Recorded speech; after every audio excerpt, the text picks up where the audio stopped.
Hello students, in today's video I am going to discuss two very important topics of our chapter control and coordination. Now what are these two important topics? Reflex actions and reflex arc.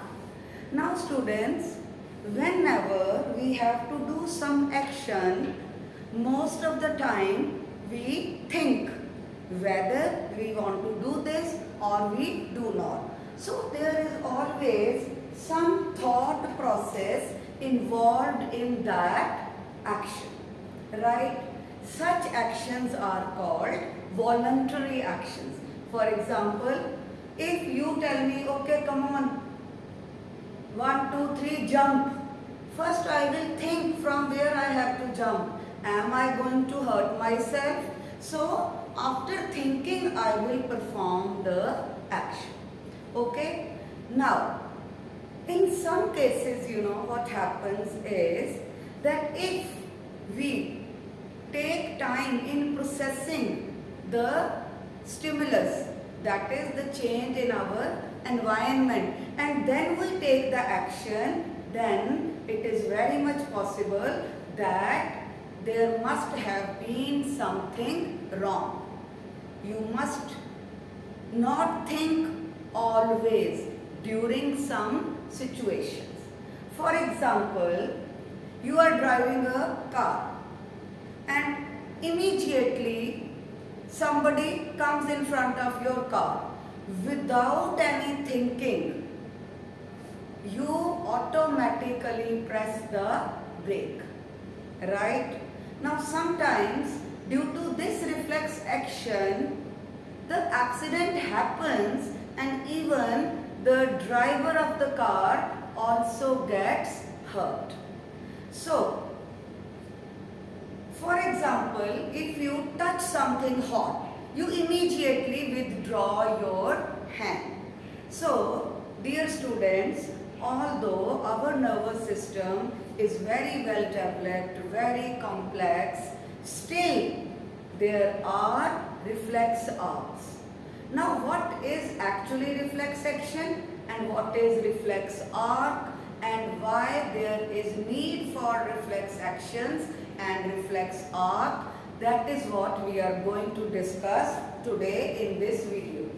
So reflex action, it is an automatic, quick, immediate and involuntary action in the body brought about by stimulus. Now what is the stimulus? Stimulus, as I have already told you, it is the change in the external environment.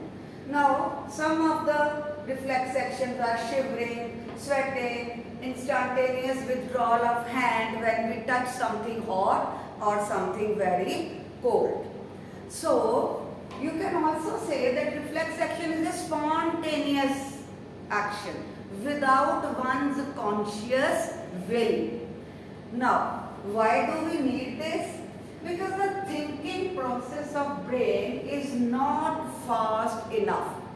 If you have touched something hot and the skin, your receptor, gives the message to brain, then brain thinks that what should be done, then gives a message to the motor neuron, and then the effector, that is the muscle, to withdraw your hand. In the meantime, your hand will already be burnt. So there is the need or significance of reflex actions. So reflex arcs are very efficient ways. They are very efficient ways of functioning in the absence of true thought process. When there is no true thought process, we do not have to think. We need not think, but we have to do the function. And that response to the stimulus is called a reflex action. Right? Now, reflexes are due to various stimuli. The stimuli may be physical or mechanical. For example, prick of a needle, touching something very sharp, or stepping on something sharp, right? So when you are stepping on something sharp, Then again it is physical or mechanical. There is touch, there is pressure, right? Then it may be, the stimulus may be radiant. For example, flash of light. Suddenly light flashes in your eyes and you close your eyes immediately. Okay? And in this case, the stimulus is physical or radiant and effectors are your muscles. Withdrawal of the hand with the help of muscles. Then withdrawal of your foot after stepping on something sharp, again your muscular action. Now radiant flash of light, again you close, muscular. Then if you go into a cinema hall from light to dark, then there is change in your iris, so again muscular. When you come out of dark room into the bright light, again. Then thermal, for example, hot or cold. So these are physical or mechanical stimuli which lead to a reflex action, and when the stimuli is physical or mechanical, mostly with the effectors are none other than muscles. Okay? Now we come to the other responses. Types of reflexes are again natural or inborn. Now for example, swallowing, peristalsis, salivation, right? Now just by बहुत मज़ा, बड़ी अच्छी smell आ रही है, right? And our mouth starts watering the moment we enter the kitchen. So there is salivation. Then you put your food in the mouth. You do not have to think, may I swallow or not? You swallow it. Then the food passes through your gut through rhythmic contraction and expansion of the gut, that is peristalsis. So these are natural or inborn reflexes, and these reflexes are the reflexes which improve the functional efficiency. Okay? Then there are other natural or inborn reflexes like coughing, sneezing, blinking of eye, right? When some foreign particle enters into your mouth or into your nose, then coughing or sneezing is the protective reflex, so as to get that foreign thing out of your body. So types of reflexes may be natural or inborn and conditioned. Now you see conditioned reflex. You are conditioned that you have to eat like this. So even if there is pitch dark, you never forget the pathway to your mouth. You never eat like this. You always eat like this because you are conditioned in this way. Then buttoning of your shirts. Even without looking, you can button your shirts. Tying off your laces. These are called conditioned reflexes. These are those reflexes which we did not inherit from our parents. We have learned during our lifetime, and we are getting these reflexes by experience, right? So this is all about reflex action. Now we come to reflex arc. Now what is reflex arc?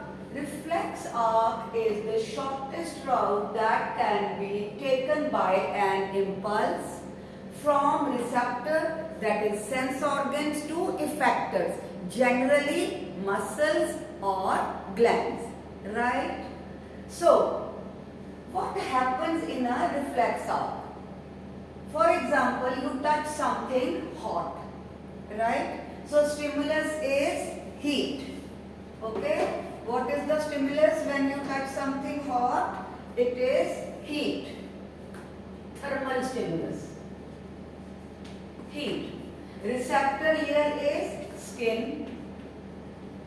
Skin immediately gives message to the CNS, central nervous system, through sensory nerve fiber or sensory neuron. Now this message goes to CNS. And CNS is either brain or spinal cord. But when we are talking about touching of hand, so this reflex is below our neck. So the reflexes which are below the neck are spinal reflexes. Okay, what are these? Spinal reflexes. So sensory neuron will give the message to spinal cord. Spinal cord with the help of relay neuron will pass the message to the motor neuron. Motor neuron in turn will tell the muscles of the hands. And you know the movement of skeletal muscles is by contraction of the muscles. So we will withdraw our hand, and this is in a very, very short duration of time. Right? Now, you know, you must have heard that the accident has occurred because the driver was drunk. So there is a reaction time in our system.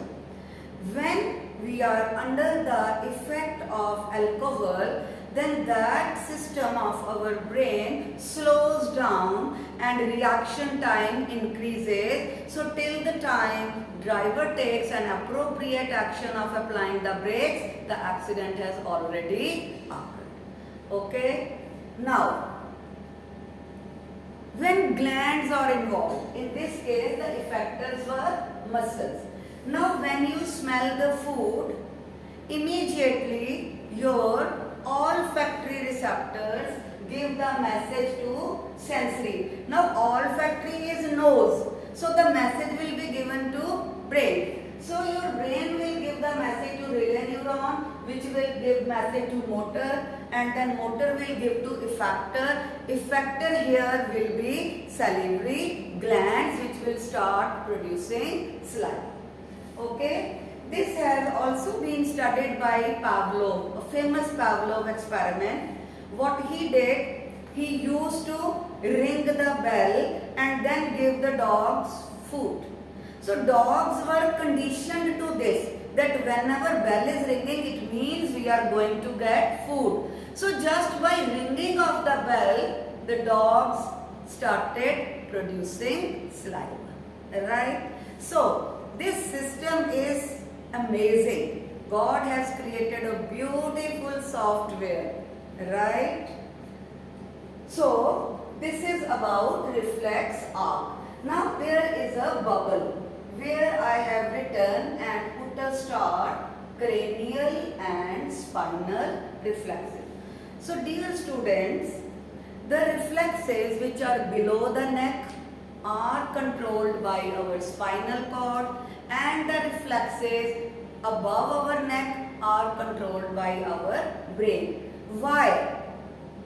I hope you must have understood. Because above the neck, brain will be the shortest route, isn't it? And if something is happening in our foot or in our hand or in our gut, so the closest place, the closest junction is the spinal cord. So such reflexes are spinal reflexes.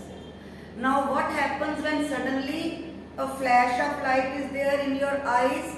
Again, stimulus is flash of light, receptors, eye cells, and eyes are the receptors. Then eyes give this message to the sensory nerve, which takes the message to CNS, that is brain, and then the same thing follows relay neuron, motor and effector. Right? So I hope you have understood what do we mean by reflex action, what do we mean by reflex arc, and what is their significance. Now here I would like to tell you one more thing. If the spinal reflex is there, then what is the role of brain? In case of spinal reflexes, the message is sent to brain where it is stored to be used in future. So it gets there in the memory for the future action. Okay, I hope you understood. Thank you.